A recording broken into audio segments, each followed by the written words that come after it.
Hello, everyone. Uh, Today we're playing a sort of different game. It is a visual novel, but it's a lot more heavy on the horror aspect. Instead of being a dating sim, it's more of a reasoning and debating type of game. So, yeah. Look at the wretched thing, have you no shame? What damaged laugh it bellows? What filthy tears it cries? It smiles with that disfigured silver tongue. I think this is us. It smiles. Get out. We know you're here. We speak of you. You. One with a silver tongue. Corroded skin, broken horn. Listening to our thoughts, I see. With that weak power of insight. Get out. You have no place here, you wretch. You worthless piece of bile. Seize the one with silver tongue and dispose of it. Us conspicio have no use for the weak and malformed. You hear us, silver-tongued? In your dying moments, learn this. You are a plague on this planet, a disgrace to our kind. You are nothing.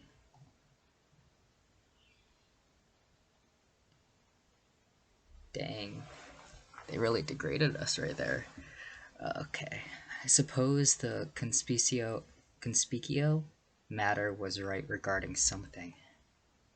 I may be born and am worth nothing. Well, aren't we all? But that's something I want to change. No more will I be looked down upon as a wretch. As a failure. Hell yeah, determination, man. I will thrive in this realm and claim it as my own. So this is our goal. And I'll do so with the only thing I have. My words. And the power of insight. A monster's insight. Nice. Okay, I really like that opening. That was cool. Alright. Now you will choose a mode to play in. Adjustments here are not permanent. Changes can be made in the Preferences menu later on. If you want to access more accessibility features, i.e. dyslexic font self-voicing, press the X key on your keyboard. Okay. So template mode.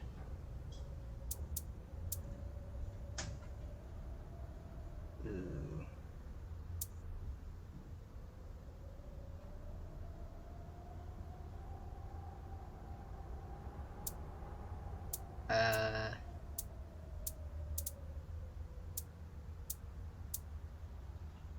We'll start with the regular difficulty, I think. Default mode. In this mode, you won't be able to see interlocutor states. You'll get test labels. Cool. Do you want to play in default mode? Yeah, for now.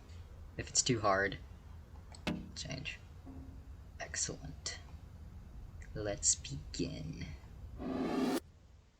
Chapter 1, A Call from the Land of the Lost.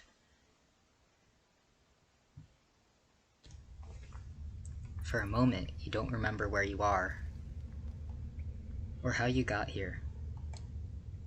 You feel lost, unsure of where you're going, and almost unsure of who you are. You'd like to think that you're past your weaknesses. your defects, your insecurities. In a daze of confusion, sometimes being lost can make one's soul feel as if it has lost itself.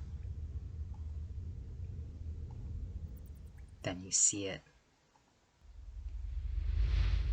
A moment of clarity washes over you, and you found yourself in the chasm. Ooh, cool art. Ooh, it moves. Across the endless Malduvian River, a gargantuan beast can be seen engaging in a battle. Ooh, hi sexy. His opponent appears to be a hooked black Shargoth. The more hooked the back embraces, the stronger they come, as they say.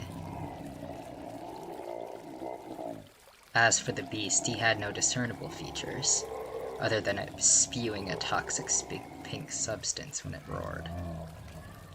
Fairly standard large ears, a trunk face, lilac claws, and fur made of plasma. I can guess it's a beast of the burning star. Okay. Is that save? Is this save?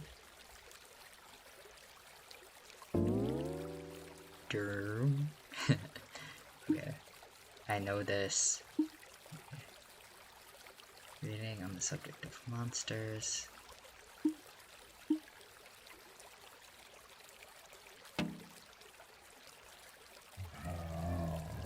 In a matter of moments, the winner was decided. With a mission, the Shargoth carries the plasm on the second hooked back and flies away, leaving the meat of the beast behind. I wonder if it's safe to eat. Just as I take my first step into the door, I hear a shriek across the room. Keiichi, the parasite. Silver tongue, you have kept me waiting long enough. What is this thing? Greetings, Keiichi. I've been waiting for hours. How was your day? Don't use your semantics on me. Oh, thank you, Keiichi. My day has been spectacular. Oh, we're very sarcastic here, aren't we? I had to withstand walking to and fro, watching catfights, and pick up after the leftovers. Because that's going to be our only source of nourishment. I could help, if you let me out. Not a chance. This is Keiichi, a parasite that once attached itself to me. Since I have insight, it was fairly easy to find it and dispose of it from my mind. But then Keiichi started panicking and begged for its life. It promised it won't reattach to me unless I find it food and let it live here. I said I would agree to those terms. It believed me because I seemed to be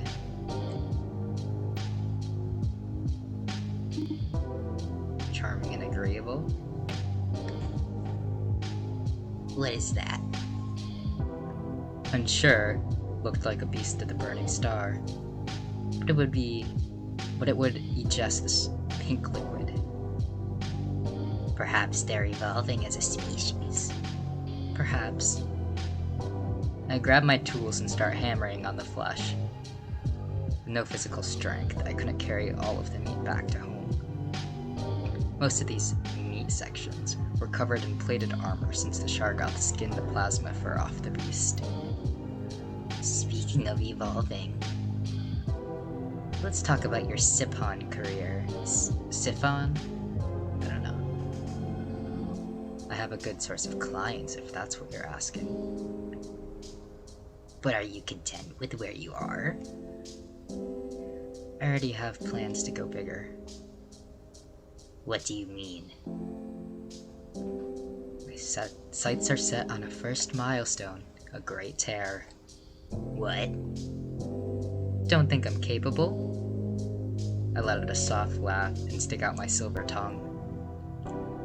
Well, today I wasn't just getting us food.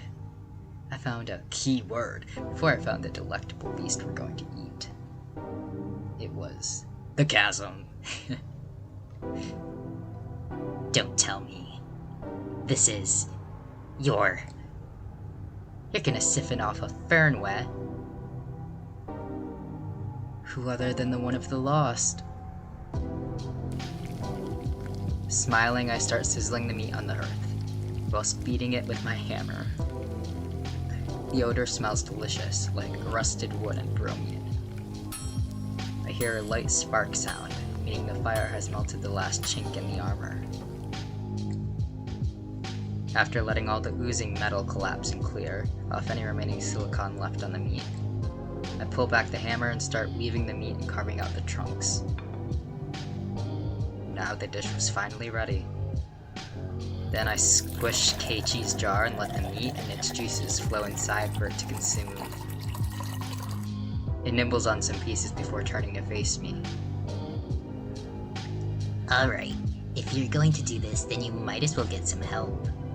It's always better to do some prep before you meet with any interlocutors. Do you want to do a little bit of a refresher? Considering I have no idea what I'm doing, yeah.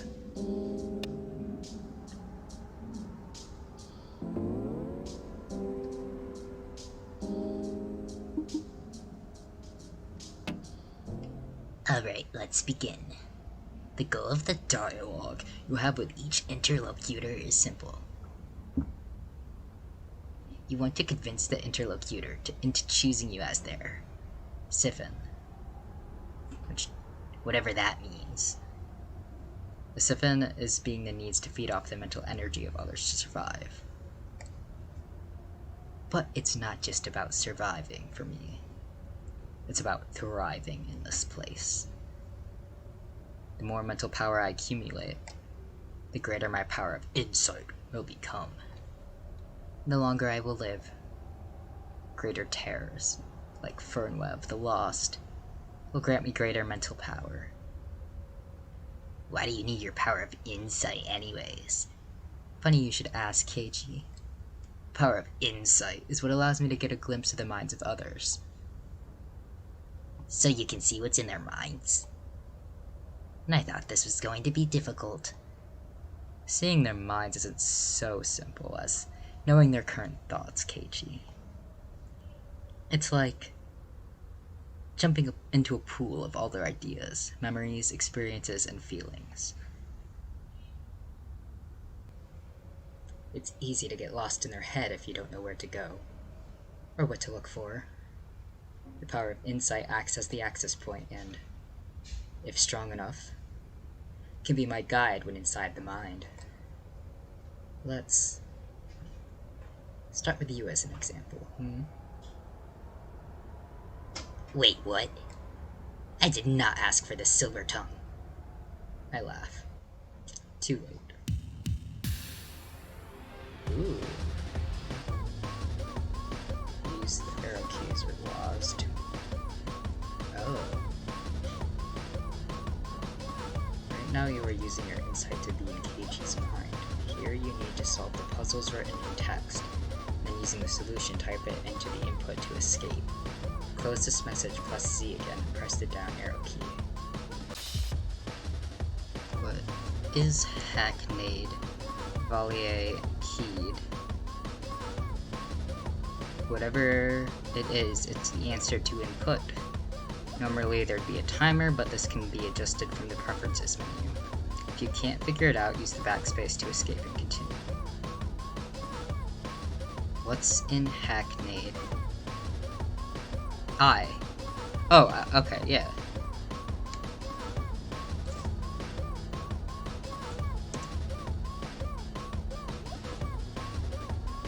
Okay, how do I continue? Oh.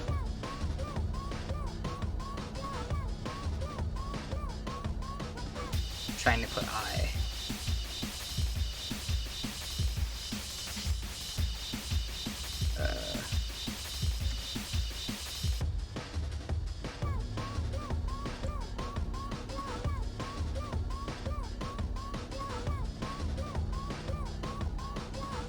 I. Whoa.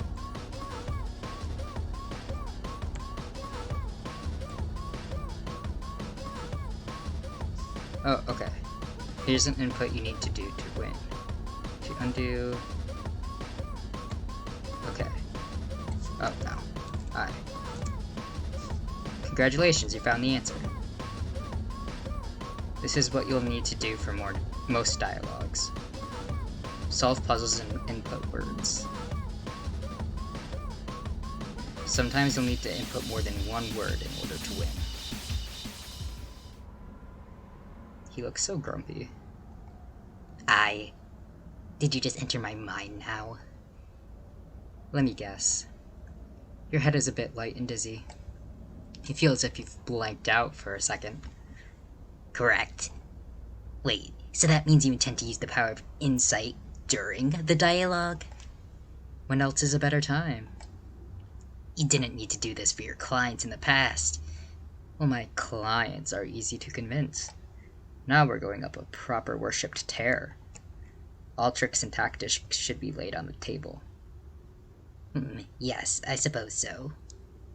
Kichi fidgets and moves around in his jar. But your power of insight alone isn't enough to convince someone. You don't say. I thought I could just go up to someone and say, "Greetings, fellow associate. Could you be my source of power from which I will leech on indefinitely?" But no. You need to spin it in a way that can be mutually beneficial. That is true, I suppose. But no. What you need are the 3 Ps to assist you.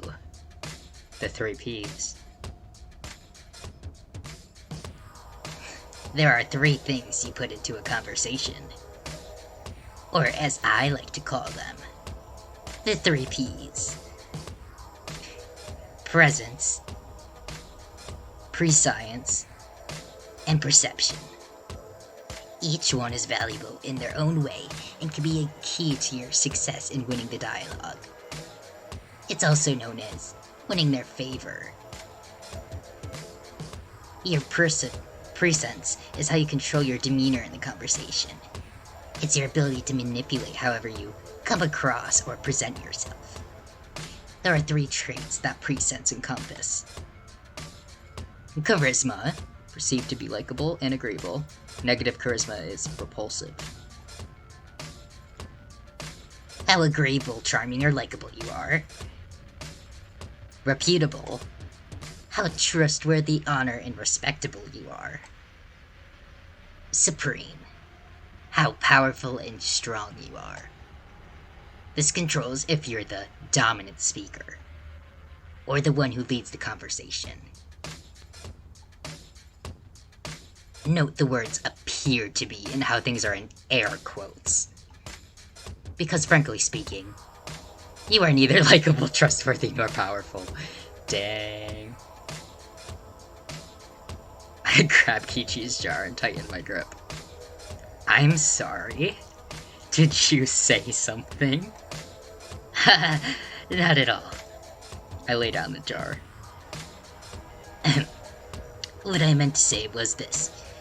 It doesn't matter who you are.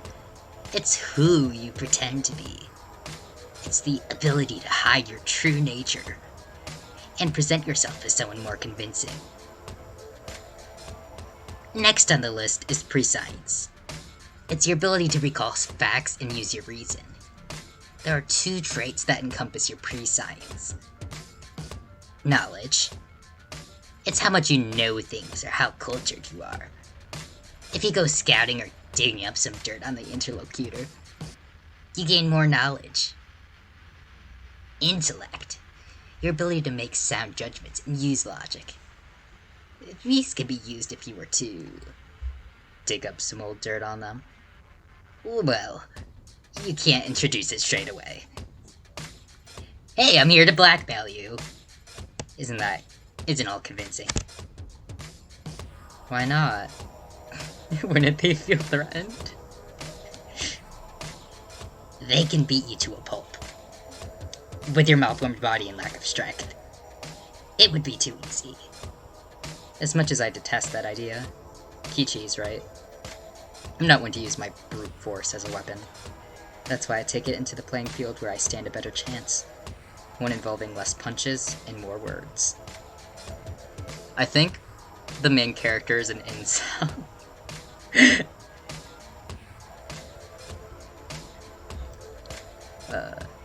Finally, there's your perception, which has one singular trait.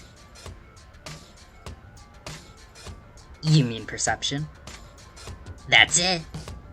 Perception has the trait of perception. I love you. If anything happened to Kichi, I would kill everyone in this room and then myself. This is a ridiculous naming system. That's how I'm going to fit in the 3 Ps. Anyways, your perception is a crucial ability. This determines whether you can pick up on important words or body language. Important words translate into pointers, and body language translates into cues. You don't say. Indulge me for a second. My bad. First, I will explain pointers. For the sake of argument, let it be that I said the following sentence. After walking past the shop, I arrived home. Fairly innocuous statement, right? Let's say you had greater perception. Maybe you'd be able to notice a word.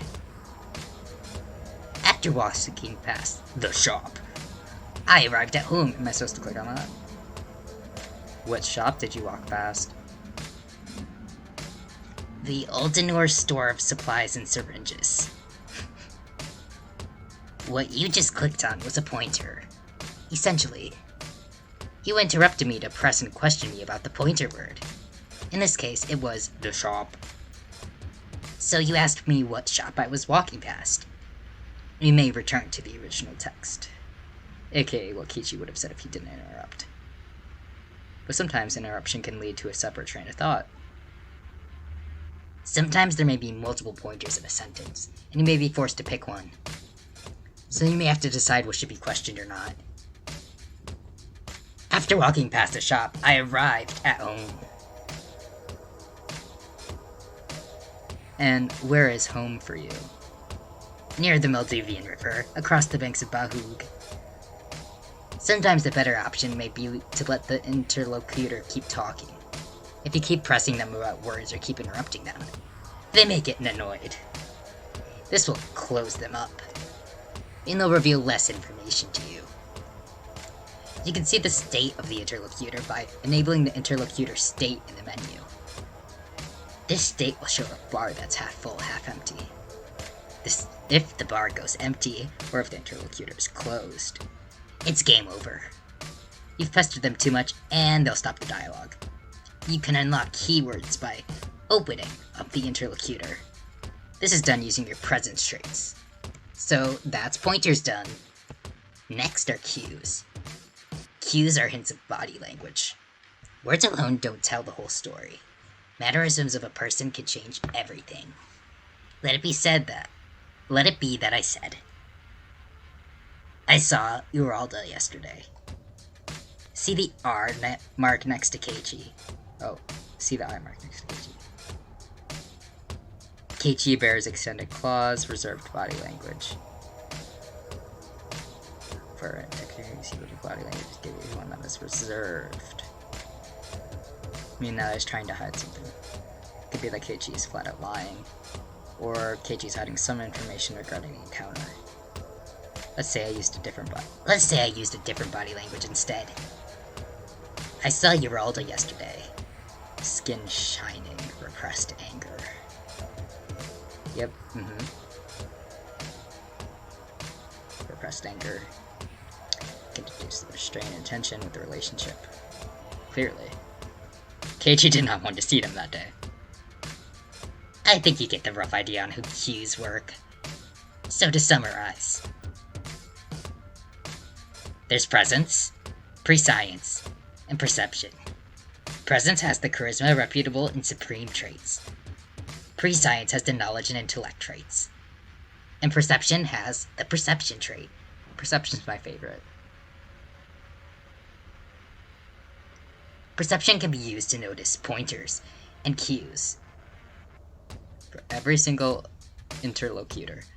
I know there are multiple strategies to pursue. I'm gonna look up how to say that real quick, because if I just spend this whole playthrough saying it wrong, I would imagine there's someone who would get annoyed, and I don't blame you, because when people say certain words wrong, it annoys me. Like, when people say library, it's library, so I'm gonna make sure I'm pronouncing this correctly.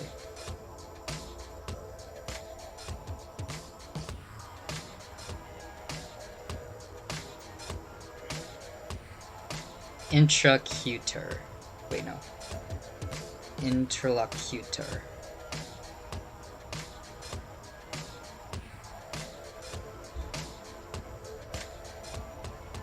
Interlocutor. I'm pretty much saying it right, actually. Interlocutor. Okay. They use a unique combination of KG's 3 Ps. Sometimes you can make yourself appear as a sycophant to lower their guard. Negative supreme, positive charisma. Perhaps you can find some blackmail and bribe them. Positive knowledge. Occasionally, I'll refute their ideas and convince them why they need me as their siphon. Positive intellect. Positive reputable. Most of the time, I just go with what feels right and adjust myself to the situation. So, are we clear? Yeah. I might fail this completely, but let's see. So, when are you meeting Fernwa? When I hear their call. Do they have some telecommunication network? Haha, very funny. If only. But no. Their home is the chasm, and usually nobody can get in.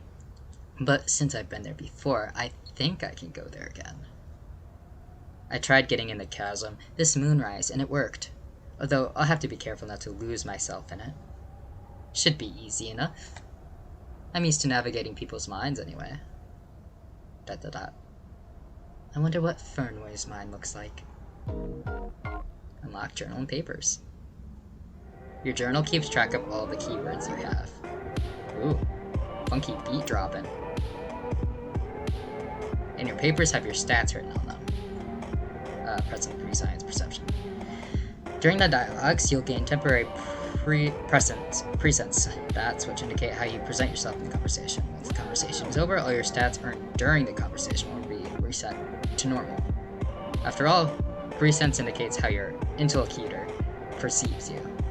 Once you're done seeing them, these stats play no role. However, you can boost your normal presence stats before the conversation. Here's what you're going to do now. Why am I saying presence? Presence. Yeah. Okay. 2 points to spin across your presence, pre-science, and perception. Do you want to discuss strategy? Honestly, yeah, sure. I'm bad at this. Strategy tips. Every stat is important in their own way and has a use. But it depends on the interlocutor and the strategy you choose. If you're unsure of what to do, it's best to equally distribute the stats. Usually you want to pair up 2-3 traits together, and it's usually 2 present stats and 1 pre-science stat, but this can vary. Perception is really useful for getting important words, but if your other stats aren't good, then perception is useless. In terms of focus, you could do 2 presence and 1 perception, 2 pre-science and 1 perception, or ignore perception and do a bit of presence and pre-science. Investing all your points in one single stat is a mistake. Okay. Any strategies involving blackmail or uncovering dirty secrets will usually need supreme knowledge, and occasionally intellect negative reputable. Keep in mind once you ask about a keyword and you go inside their mind, then you're locked down that strategy or route. Okay. With this in mind, distribute your 2 points. Ability like what? Click on the plus sign to add 1 to a stat. Back and point. Click on the word of the stat to reset that stat to 0. The stat points will be transferred to your overall points, which can be spent elsewhere.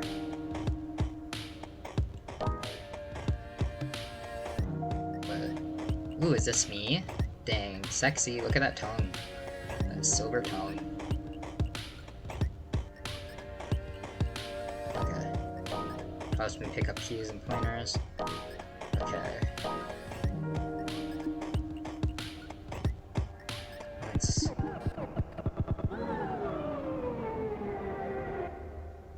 Charisma.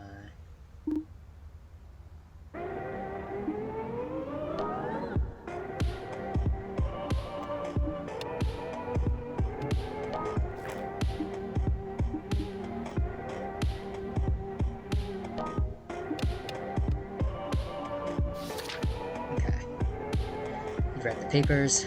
There are headlines of Jackrabbit and the missing minds of Lulu Lucenscape. Good. Now you'll have a choice to make. Either you can go digging for some information regarding Fairnois, or you can gain more points to boost your stats. On this evening, you decide to...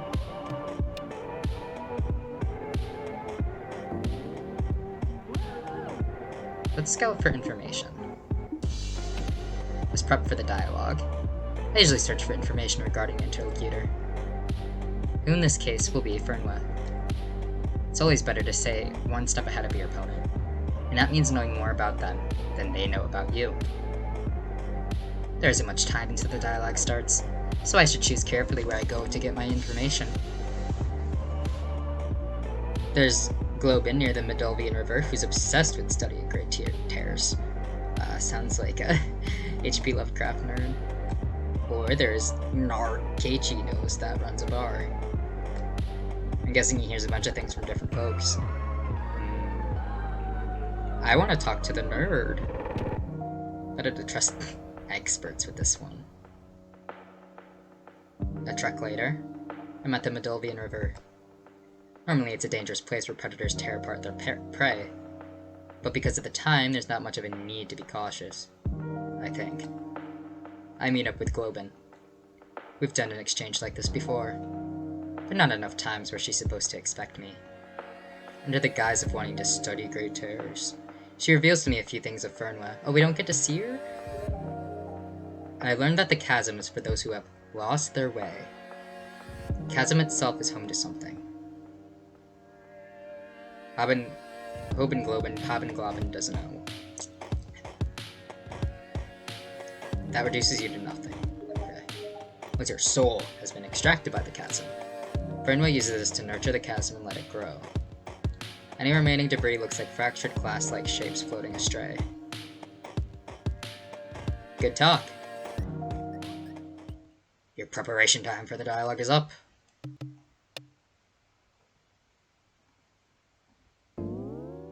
Cool.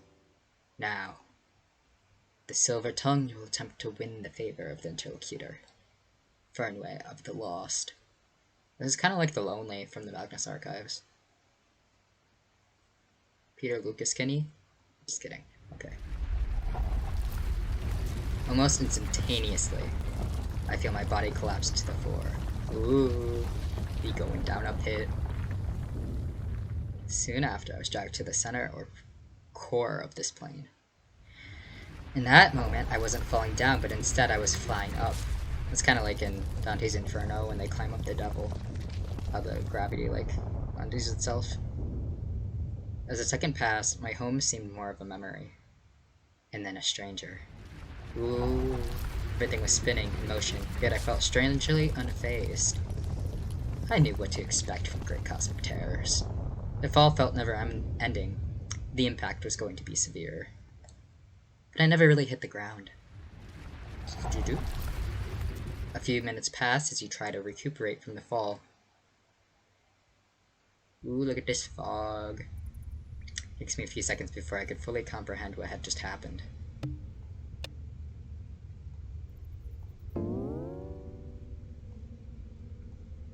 The humidity is almost suffocating.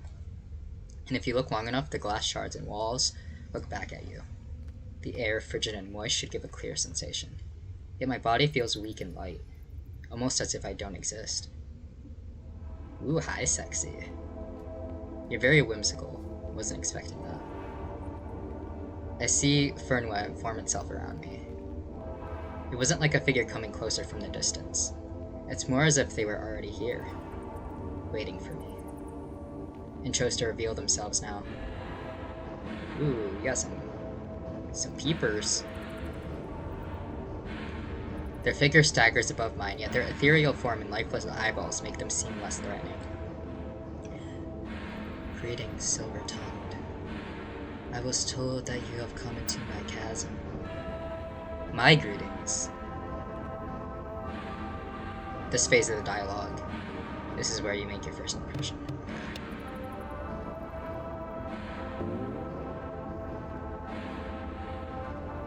And where you dictate the tone of the conversation.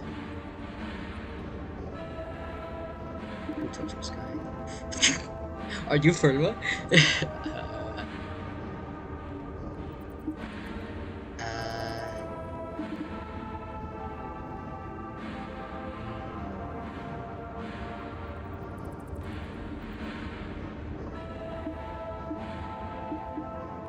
I don't know, I'm curious. I suppose... It must have been myself. Yourself. It couldn't have been you or anyone else. Was that a question?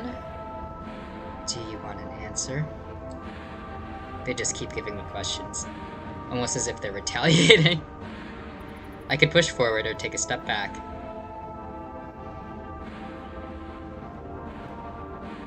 Anyways, I wanted to ask what brought you here.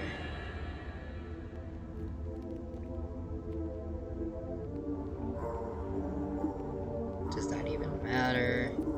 That I could ask the questions first. I was hoping you could tell me that. Should we try to play it off like we don't know? Or will that make him angry? Should we get straight to the point, or kind of like be a little hard to get? And why should I be able to know? Wasn't so sure where I was going with this one. Thought I could buy some more time before I had to lay it down. Oh. It seems like you can handle this on your own. I don't have to tell you everything. Oh, you are just... I was going to say pathetic, but your helplessness is endearing. My what? Helplessness?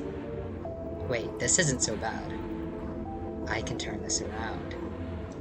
They did say that if it didn't seem like I had a lot of power, that there was a way... There's another, like, strategy for that. I forget what it was. I can turn this around, or I can keep using this. I think keep using this. Ooh, where can I see that? What's this? Use chasm, soul, accept. Noble, intellectual.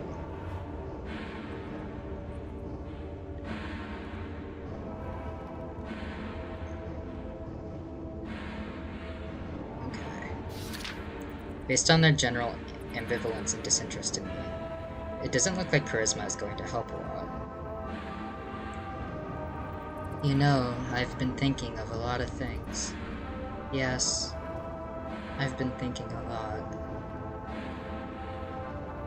About what there is and what there isn't.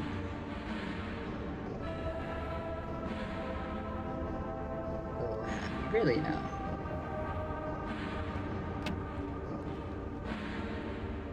Are you implying that I don't think about things?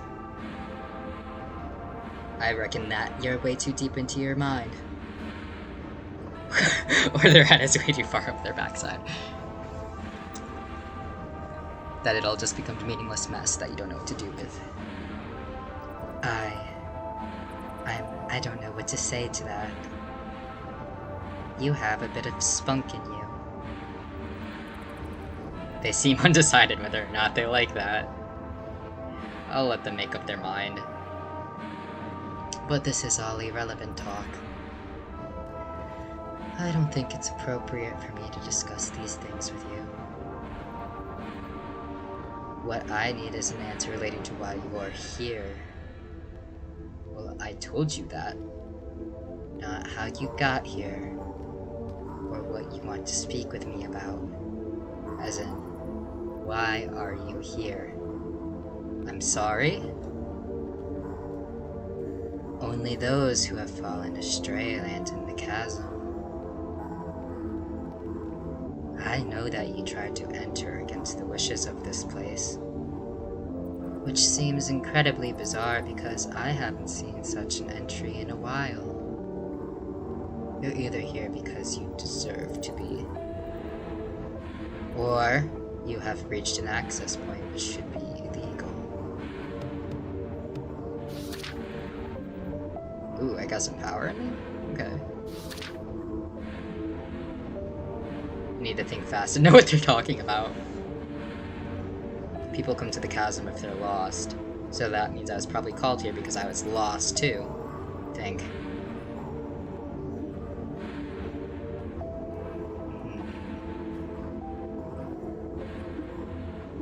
I've lost my sense of purpose. At first I thought I knew what I was meant to do, but now I don't know who I am. Oh, I failed. I'm doing bad at this. This is fun though. Wiggle, wiggle, wiggle. Okay. So you're lost too. Just like the rest of us. That's quite alright.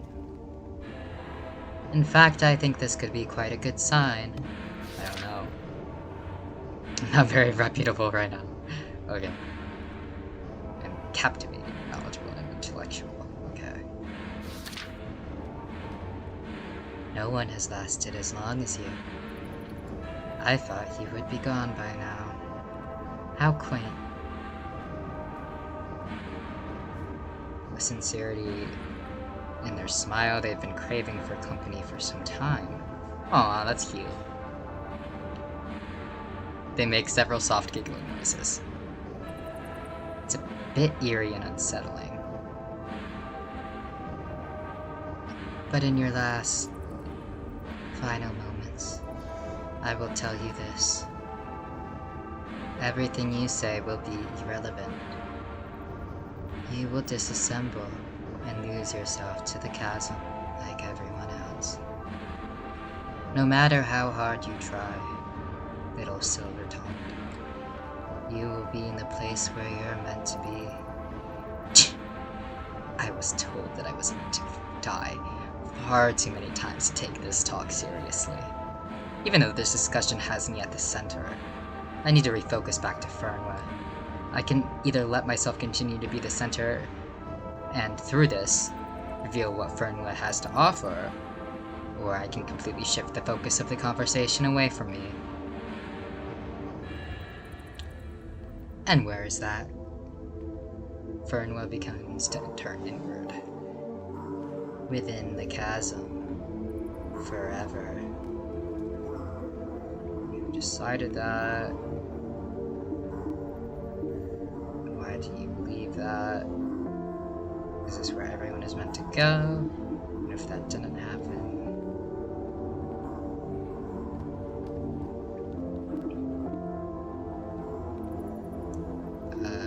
this includes him, or them. Eldritch Horse don't have gender. And why do you believe that? It doesn't matter what I believe. It's only the way things are. Your idea on the way things are is not infallible. If you're a figment of my imagination, I couldn't possibly understand why you'd contradict me. I'm sorry. What? Something that cannot exist, a figment of their imagination, something in their mind. Are you kidding me? How on earth am I supposed to win Fernwood's favor if they think I'm fake? That I don't exist? You can try to convince Fernwood you exist. But you'll need a strong case and you'll need them to trust you. So... okay.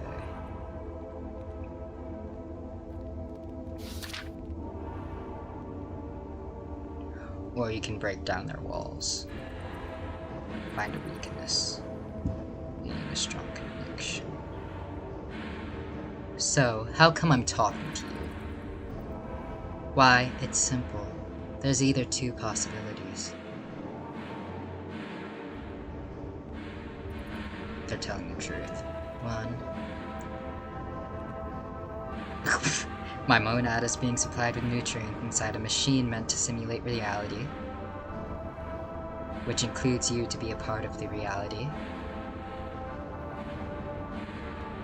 But I'm nothing more than just a bunch of nuts and bolts meant to resemble a person. For anyone nods their head. Or two. Sorry, I'm just gonna keep checking to make sure that doesn't change. There is some malevolent demon who attempts to deceive me into believing in a non-existent world. He conjures up locations, people, and such with incomprehensible power solely for deceit.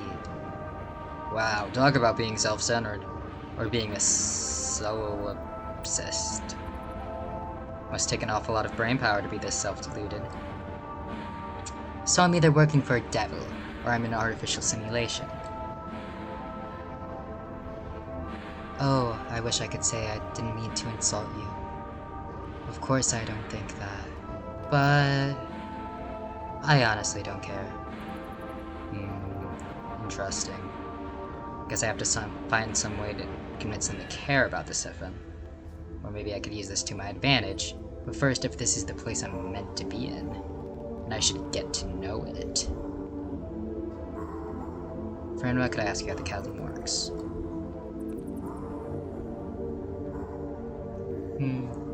It isn't complicated. You already know the lost souls come to this place. Often when they doubt their reality, doubt their purpose, or doubt even existing. That's when I take over.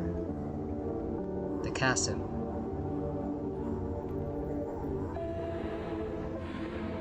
Perception test. I'm sorry, what? Does work itself of converting the lost souls into energy. And it lets the chasm continue to thrive off the nutrients of lost souls.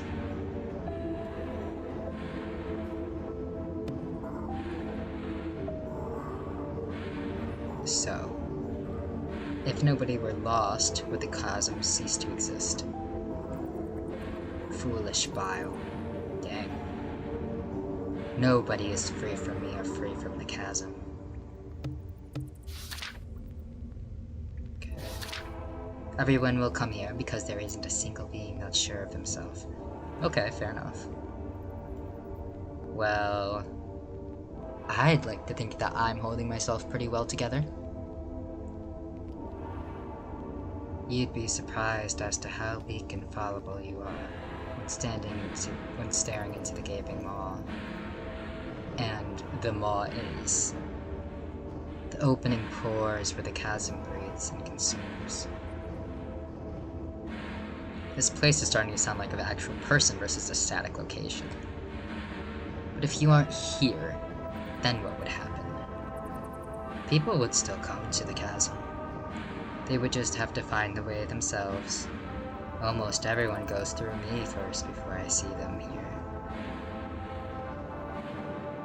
Except for you. I didn't anticipate that you would be here, which is quite strange. But you'd be taken care of in a much more interesting way.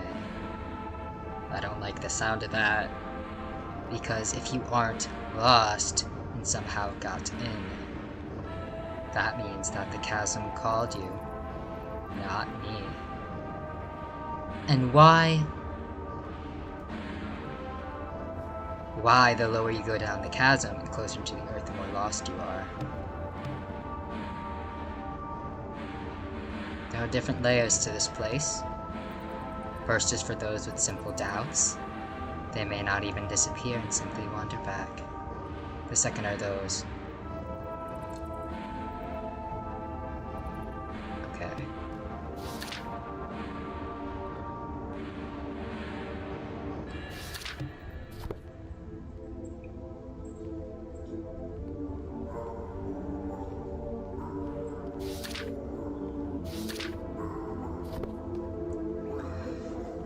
I keep getting the failed things, but like I don't understand what I'm doing wrong. The second are those who fully acknowledge that they can't know anything. And the third are those who undergo classic existential nihilism. The fourth are those who are truly invisible. No purpose, direction. The fifth are for those who rethink the reality itself is a complete farce. And sixth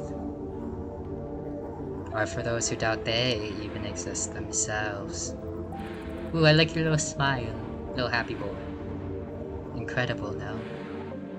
That sure is something. You seem to be an inquisitive creature. That seems to amuse them.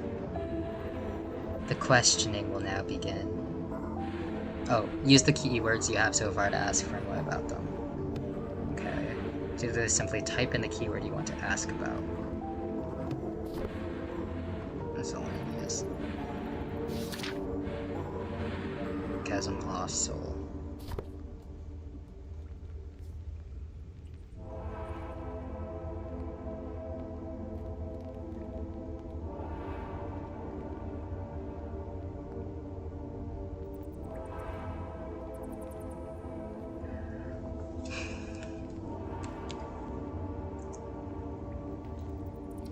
Why do you need the energy of souls?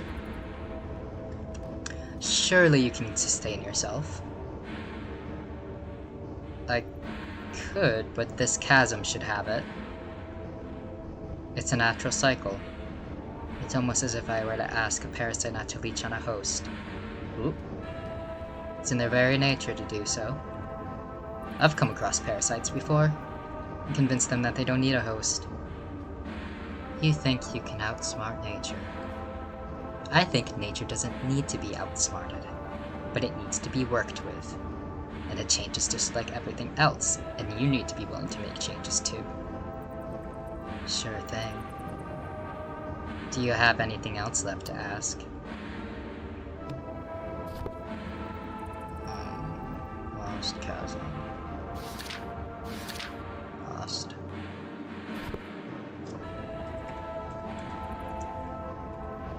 You say that there's always time for everyone to come to the chasm. Yes, I did say that. But are you lost? No. But you said earlier how you think I'm a figment of your imagination. Someone that doesn't exist. Correct. So that must mean that you've lost touch with reality. Or you're starting to doubt reality itself? What layer would you be put on? The fourth? Or maybe it was the fifth? Silence! Ooh, he didn't like that. Ooh, my charisma went up a bit. But that doesn't matter too much to him. Okay. Enough with your questioning. This isn't going anywhere. They're just too deep into denial. Ooh, silence. I will hear no more of your nonsense.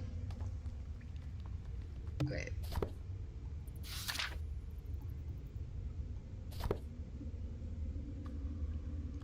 If you're going to have an ideology, it needs to be consistent. Stop! Look at me. You should have disappeared by now. Fernweh, look at me.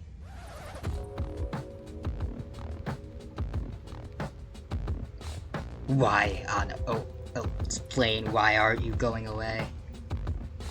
Fernweh, please, you're being hysterical. Are we gaslighting?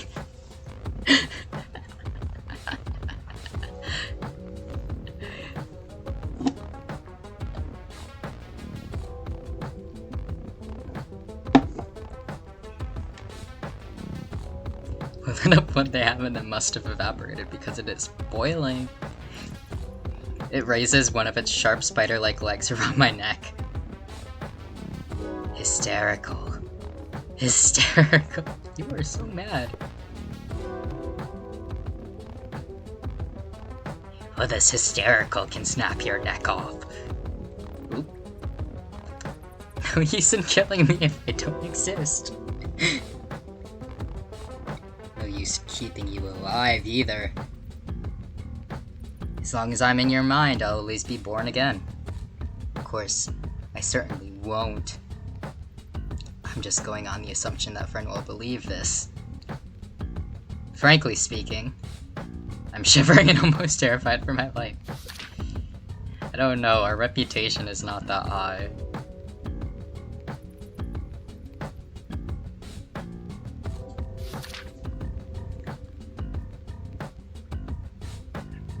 Fernwa isn't a fighting tear per se, but with my fragile malformed body, they could easily break me. Don't insult me again. Please. Please. Fernwa, I am not here to insult you. I'm here to deliver the honest truth, and it's this. Which is... think. I guess I have to take a look inside their mind to see what's going on. Oh, okay. Right. When mirrors are, it brings bad luck. When love is blank isn't ever here. Broken, right?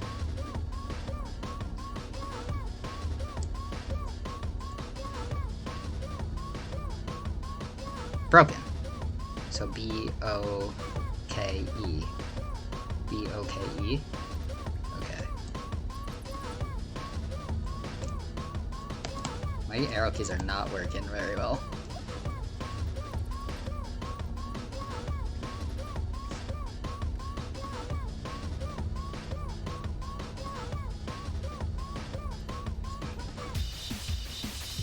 Wait, what's... Oh. I see.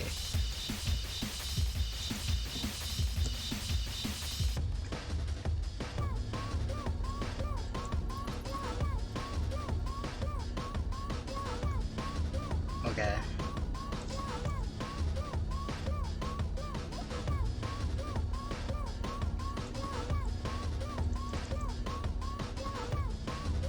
Should I put the full, or should I just...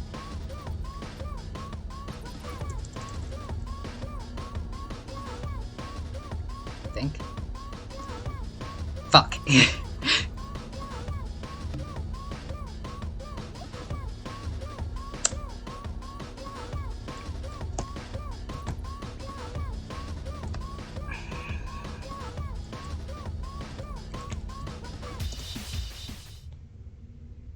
Oh, okay. So, then what was the... Oh, was that just a hint? My bad. Are you okay? I'm fine. You're breaking at the seams. You're tearing yourself apart. I know what the chasm does. And so do you. This place holds no double standards for you. It will treat you just like it does with anyone else. But I'm not in danger. This is only the first floor of the chasm. But the fact that you're suffering this much on a safe floor can only be a bad sign. There's no need to deny it anymore. It's fine to say that things are not okay. That you need help.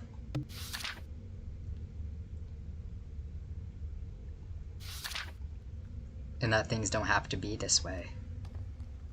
What doesn't have to be this way? Life. Let's face it, you don't really think much of anything, do you? Everything's an illusion. I'm a simulation. The outside world doesn't exist. People outside are created by an evil demon of sorts. Nothing is to be trusted. You've become so disillusioned with life that you're practically not living one at all. Is that a problem? The only thing I need to do is govern the chasm. That's all. You're lying to yourself. What? You and I know perfectly well that the chasm would work just the same without you. You did say that. And do you know why? Why? Ooh. So now we're gaslighting a little bit. Because it doesn't exist.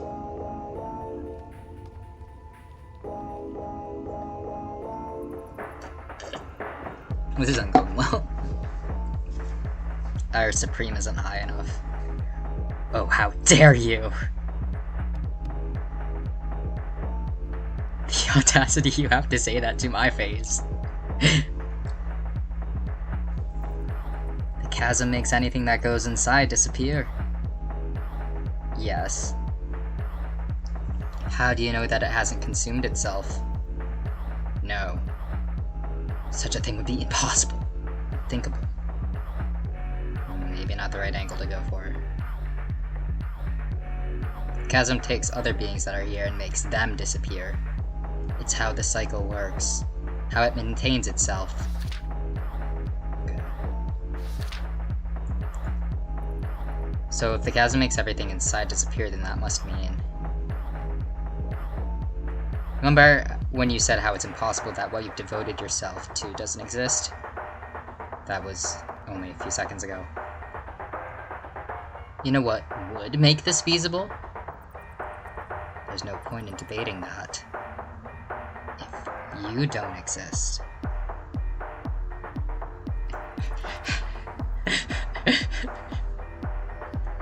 This game is really fun. Even if I'm utterly failing, it's fun. I like just gaslighting eldritch horrors. This is great. What? Fernwa said earlier about how the chasm is divided into force. The deeper you go, the stronger the force of the chasm. So there's one thing I need to do, which is bring Fernwa down. Or in other words, I need to make Fernwa descend into the chasm. Now it is I who has to call them under. Isn't everything so obvious now? I don't exist, the chasm doesn't exist, and neither do you. What? But there's a contradiction. It's precisely because I'm able to conjure you, means I must think. Cognito ergo sum, I can't not exist if I can think. Therefore, I must exist. Fair point, fair point. But I think I can do better. How do you know this isn't an illusion of thought? You creating me and thinking is based on a preconceived notion that you were created. But what if this is just nothing? You're nothing. And all of this is the last days of your soul trying to reconcile your non-existence. The empty space of objects do exist. The hole in the cup, the space between words, the silence. They, in theory, are there and do interact with the world. But in isolation, what are they but nothing? They are the presence of non-existence. Just like you, Fernwa. I... Wiggle, wiggle, wiggle. Knowledge success. They seem genuinely... That was my only success I got during this whole thing. They seem genuinely stunned. Unable to say anything. Take a walk with me down. I simulate walking down the chasm floors so that they'll go deeper. Soon I notice I'm only talking to their head. As I was talking, I noticed that Fernwa is slowly beginning to collapse. Wait. Are they starting to genuinely believe they don't exist? And because of that, they're actually ceasing to exist. To be true, the chasm has consumed you a long time ago. You're nothing but the debris that's left, you see.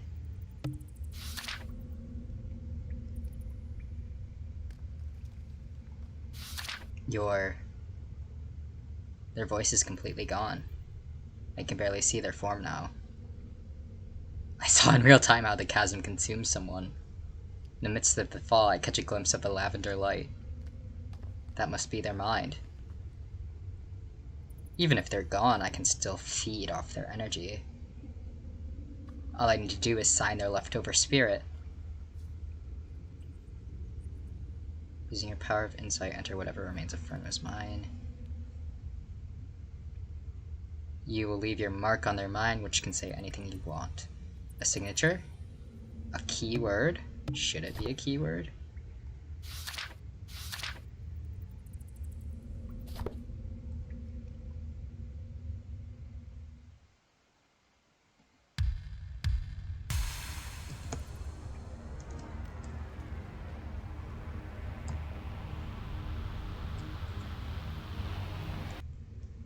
anything?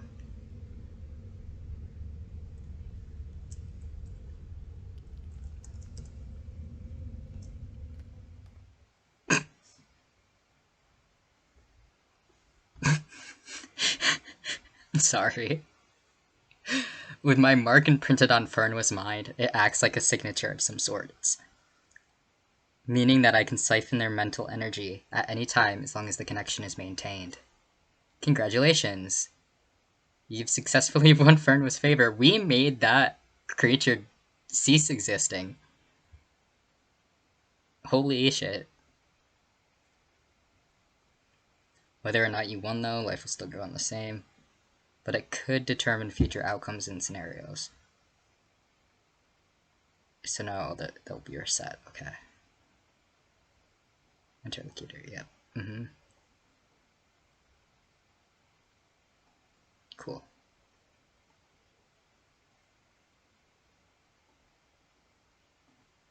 Yeah.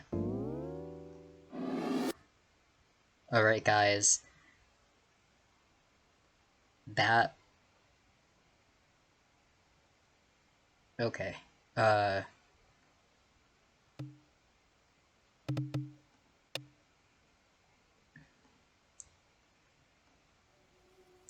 Okay, guys, that was the first chapter of A Monster's Insight. That was really fun. I really liked it. I liked the deep thought in a way. I liked the first character god that we interacted with. Yeah, gaslighting Eldritch Horrors. Who knew could be so fun? I will probably definitely make another episode for chapter 2, but until then, see you guys next time.